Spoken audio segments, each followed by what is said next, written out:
my car doesn't work. And here's why.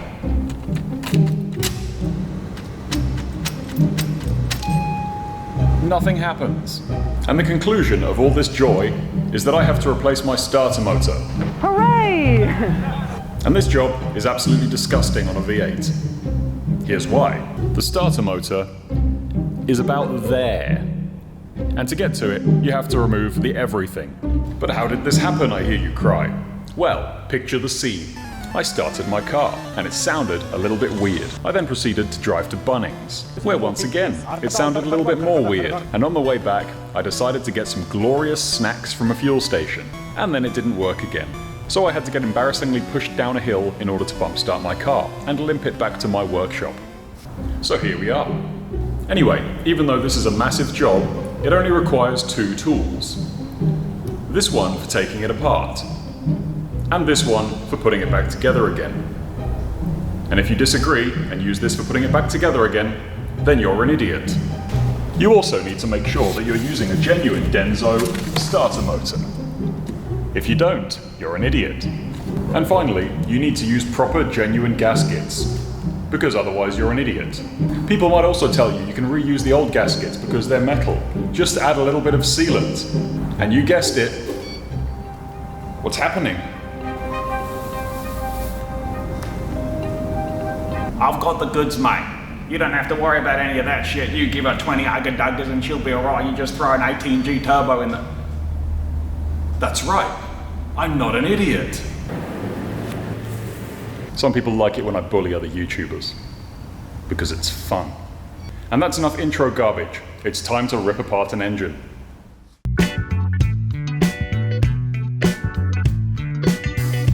Now, because I like to avoid fire and sparks, I'm going to disconnect the positives on all of my batteries, because as we get closer to the starter motor somewhere in there is an unfused live wire that I'd rather not mess around with and short everything out and fry ECUs with.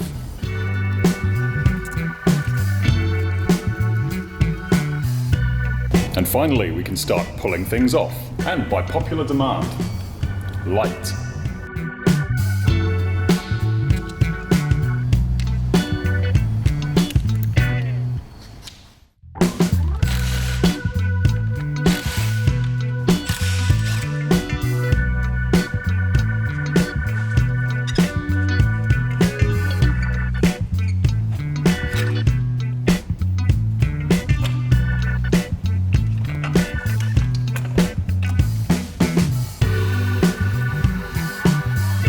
Now the best thing about all of this is that even though I'm taking off all these obscure and weird brackets that I'll never remember where they go, it's all going to go back together perfectly.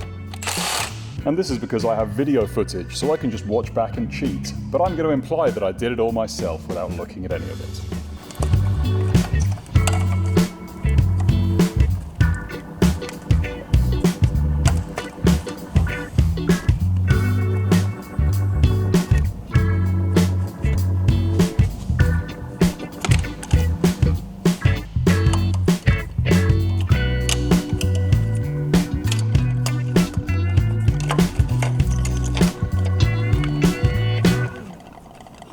And now it's time for everybody's favorite pipe.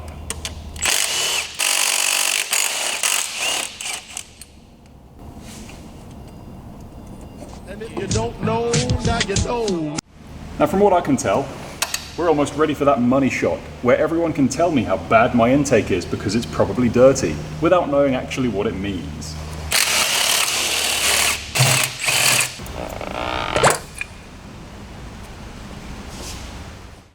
Now it's all well and good looking at all these funky engine parts as I take bits off this engine, but what you're not seeing is the weird positions I have to get myself in to make this possible. Occasionally, I like to put myself in slightly more comfortable situations than this.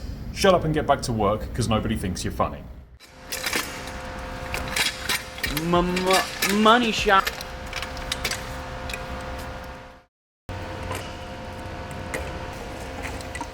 Now this, ladies and gentlemen, is our first glimpse at that horrible, disgusting, crusty starter motor. Incredibly easy to get to. You just have to rip off all this, and all of this garbage. Now annoyingly, I thought I'd got away without draining the coolant because everything so far had not leaked that much. There was the occasional drip out of there or something. But as soon as I pulled off that EGR, I heard that dreaded dripping noise. Lovely. And on that note, the starter motor came out extremely easily, and we should all ignore the fact that the engine crane is there, because it definitely wasn't used to help. Now, as with removing any garbage byproduct from an orifice, it's important to compare it with what you have. And the only difference I'm noticing is that the original one has these garbage little U-bend breathers, whereas this one actually has a proper lined breather. Aside from that, they're pretty much identical. They're both a Denso product, the only difference is this one's got Toyota written on it somewhere. So don't cheap out on starter motors. It's a false economy.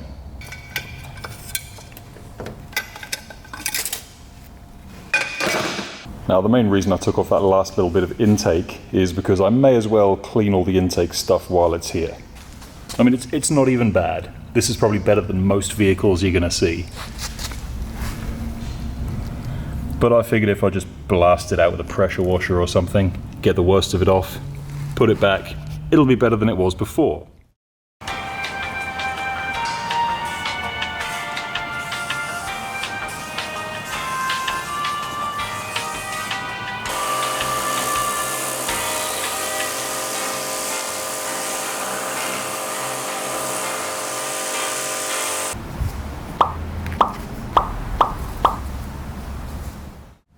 So all I have to do now is the very easy job of putting all this back together. Clearly a 5-minute job, with the addition of this. And because it's pretty much the exact same of what you've just watched, I'm not really going to bother recording it. Instead, what I'll do is this. Here are all the torque settings and instructions you'd need if you're planning on doing this job yourself. So feel free to pause it and steal information. Sticky bottom Buddha, sucky dicky monkey, lumpy muffin mama, saggy titty grandma, creepy mitten mummy, wriggly giggly weenie, shitty MIDI keyboard, muddy grundle goblin. Yeah, that's what Lines is all about. Make you go out like sauerkraut. Gonna bury you in a grave. But basically, as a general rule, all you have to remember, if it's M8, it's 21. If it's M6, it's 10. Roughly. Use the instructions. A very, very long time later. Well, that was the longest day I've had in a very long time. So let's see if it starts. I'm expecting it's going to crank for a while because of the amount of fuel that came out. There's definitely air in there.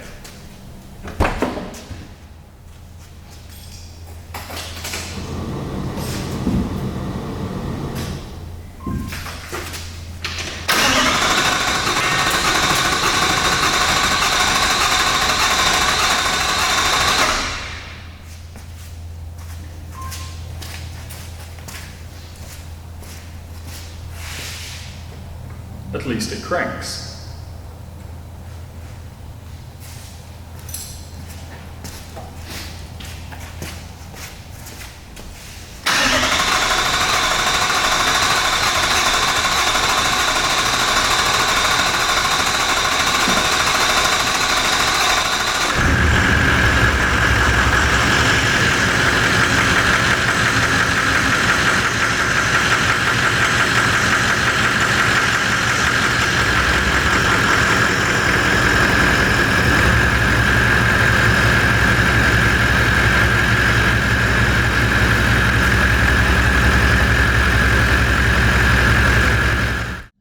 Well, it's been a few weeks since I did this disgusting job, and I only had like 2 problems with it.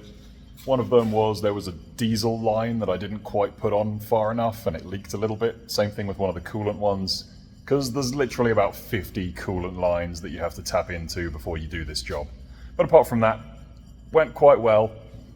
Anyway, this is hopefully the last 76 video you're going to see for a long time, because there'll be more about this in the next ones. And this whole thing is coming along pretty nicely. As it is now, I basically haven't finished filming the next video, but it's all pretty much ready to go. All of the radiators are in, everything's plumbed up underneath there, apart from that. Because who needs aircon anyway? So, this entire shot is filler content, because I was struggling to get to the 10-minute mark on that video. Plus, nobody wants to watch someone changing a starter motor for 10 minutes. Somebody buy my Jeep. I hate it. Sticky bottom Buddha, sucky dicky monkey, lumpy muffin mama, saggy titty grandma, creepy mitten mummy, wriggly giggly weenie, shitty MIDI keyboard, muddy grundle goblin. Yeah,